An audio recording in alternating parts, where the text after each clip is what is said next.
मैंने बात की इंजीनियर्स की, यहां पर डेटा देख लीजिए। सबसे ज्यादा इंजीनियर क्रमशः कर्नाटक, आंध्र प्रदेश, उत्तर प्रदेश। उत्तर प्रदेश का नाम तीसरे नंबर पर आता है, देख लीजिएगा। केरल और बिहार पांचवें नंबर पर आता है। आपका तमिलनाडु इंजीनियर की लिस्ट में आता ही नहीं है। आप बात करते हैं कि आईटी, कौन सी आईटी की।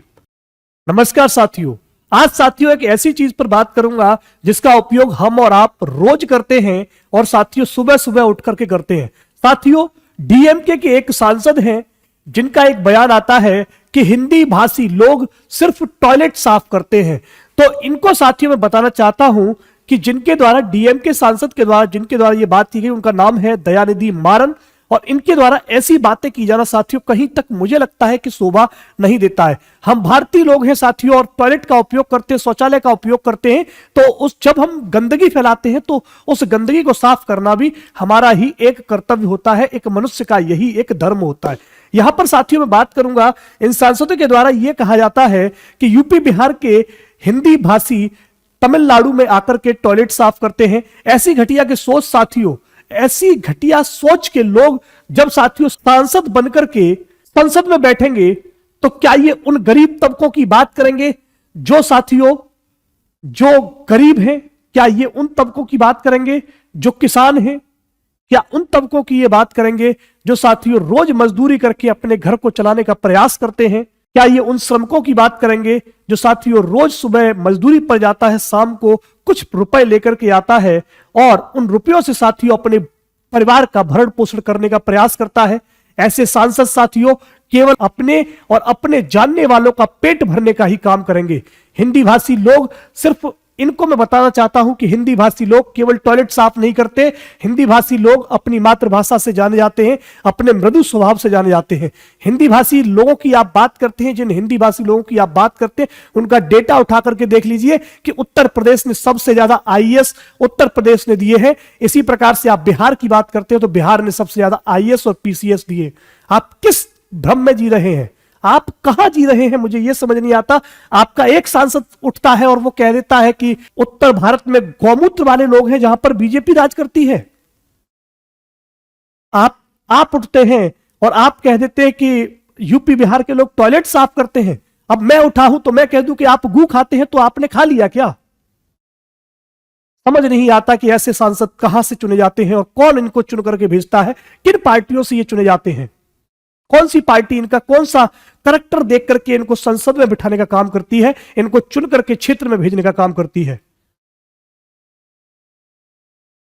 यहां पर ये साथियों रिकॉर्ड है। ये वीडियो उन तक जरूर पहुंचना चाहिए जो अपने आप को बहुत बड़ा अंग्रेज कहते हैं। तो साथियों मैं बता दूं, यहां पर आपके सामने ये डेटा है। इसमें तमिलनाडु कौन से नंबर पर है आप खुद देख लीजिएगा। उत्तर प्रदेश पहले नंबर पर आता है जिसे आप कहते हैं कि वो गौमूत्र राज्य है। बिहार दूसरे नंबर पर आता है जिसे आप कहते हैं कि वो टॉयलेट साफ करने वाला राज्य है।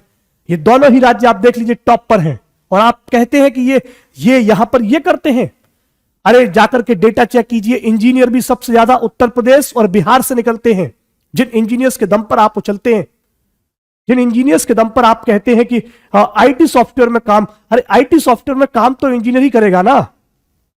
और इंग्लिश केवल और केवल एक माध्यम है अपनी बात को पहुंचाने का। बंगाली जो आप अपनी भाषा बंगाली को मानते हैं, तमिल को मानते हैं, जिसको भी मानते हैं, वो केवल एक माध्यम है, एक मीडियम है अपने विचारों का आदान प्रदान करने का। आपका राज्य यहां पर देख लीजिए, अगर आप इतने ही बड़े 30 मार्क हैं तो 334 नंबर पर क्या कर रहे हैं? यहां पर और आगे चलते हैं। क्या प्रधानमंत्री, गृह मंत्री, और यहां पर मैं एक एक चीज पर बात करूंगा, किसी पार्टी की विशेष की बात नहीं करूंगा। क्या गृह मंत्री और प्रधानमंत्री के भाषणों को आपने नहीं सुना जिसे सुनकर के पाकिस्तान कांप जाता है, चीन थर्रा जाता है? मैंने बात की इंजीनियर्स की, यहां पर डेटा देख लीजिए। सबसे ज्यादा इंजीनियर क्रमशः कर्नाटक, आंध्र प्रदेश, उत्तर प्रदेश। उत्तर प्रदेश का नाम तीसरे नंबर पर आता है, देख लीजिएगा। केरल और बिहार पांचवें नंबर पर आता है। आपका तमिलनाडु इंजीनियर की लिस्ट में आता ही नहीं है। आप बात करते हैं कि आईटी, कौन सी आईटी की? क्या आपके यहां पर कोई रिक्शा नहीं चलाता? क्या आपके यहां पर कोई गरीब नहीं है? क्या आपके यहां पर कोई किसान नहीं है? क्या आपके यहां पर कोई तमिल नहीं बोलता? अगर हम हिंदी बोलते हैं तो क्या आपके यहां पर कोई तमिल नहीं बोलता है? आप कहते हैं कि जो लोग हिंदी सीखते हैं, अरे हिंदी सीखी नहीं जाती है, हिंदी जन्मजात मिलती है। आपको हिंदी बोलने के लिए आपको हिंदी सीखनी पड़ी होगी, लेकिन तमिल आपको सीखनी नहीं पड़ी होगी, आपको वो मिली होगी, क्योंकि ये हमारी मातृभाषा है और हमें इस पर गर्व है। उम्मीद करता हूं हर भारतीय को जो हिंदी बोलता है उसे गर्व होगा। शायद डीएमके सांसद को अपनी मातृभाषा बोलने में शर्म लगती होगी, इसलिए उनके ये ऐसे बयान आते रहते हैं, उनके मुंह से कुछ ना कुछ उल्टा सीधा निकलता रहता है। वर्धा आश्रम में जब वो टॉयलेट की बात कर रहे हैं तो सुन लीजिएगा, जिस पार्टी के साथ आप जुड़ने जा रहे हैं, इंडिया अलायंस का आपने रूप दिया है, उसी पार्टी में एक साथियों गांधी जी का नाम आता था, महात्मा गांधी। महात्मा गांधी ने वर्धा आश्रम में उन्होंने अपना शौचालय स्वयं बनाया था और उसे प्रतिदिन साफ किया करते थे। तो इसका मतलब हमें इनको भी नहीं मानना चाहिए। आपको कांग्रेस के साथ, आपको इंडिया अलायंस में खड़ा नहीं होना चाहिए। मैं तो कहूंगा बिहार और उत्तर प्रदेश के मुख्यमंत्री जो इंडिया अलायंस का हिस्सा बनने जा रहे हैं, कृपया सोच समझ लीजिए कि ऐसे लोग जब आपकी पार्टी के साथ जुड़ेंगे, आप उनके साथ खड़े होंगे, तो कहीं ना कहीं छवि आपकी भी खराब होगी।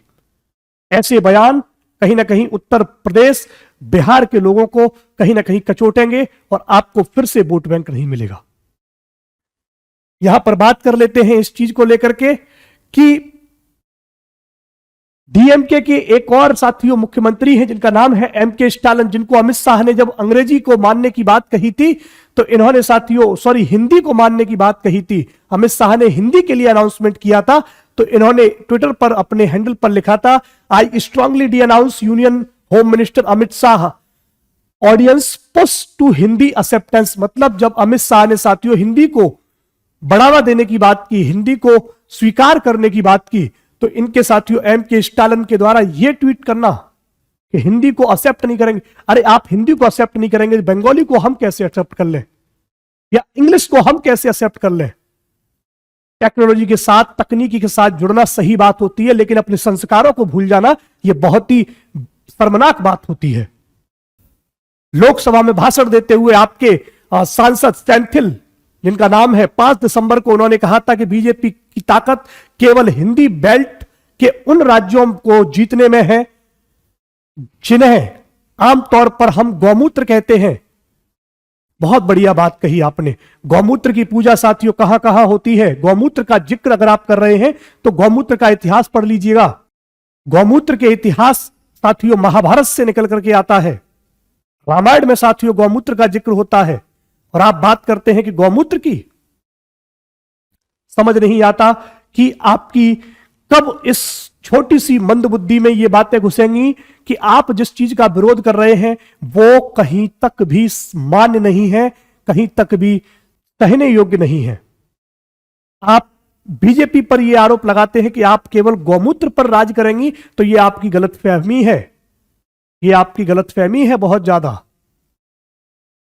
आप कितने राज्यों पर, आपकी डीएमके पार्टी अगर इतनी ही ताकतवर है, इतनी ही विशाल है, तो आप कितने राज्यों पर राज कर रहे हैं, और आप जैसी सरकारें कितने राज्यों पर राज कर रही हैं, यह आपको सोचने और विचार करने वाली बात है। और आगे से इस लड़ाई में साथियों उत्तर भारत और दक्षिण भारत, यह चीज मुझे लगता है कि 2024 के चुनाव में बहुत भारी गणित बिगाड़ने वाली है इंडिया अलायंस की टीम का। देखते हैं कि आने वाले चुनाव में कौन सी पार्टी का पलड़ा भारी होता है। क्या उत्तर भारत के हिंदी भाषी राज्य बीजेपी की बढ़त को बढ़ावा देंगे, या दक्षिण की उस अंग्रेजी वाली मैडम के साथ फुर्र हो जाएंगे। चलिए मिलते हैं आप सभी से नई वीडियो में, तब तक के लिए नमस्कार, जय हिंद, जय भारत।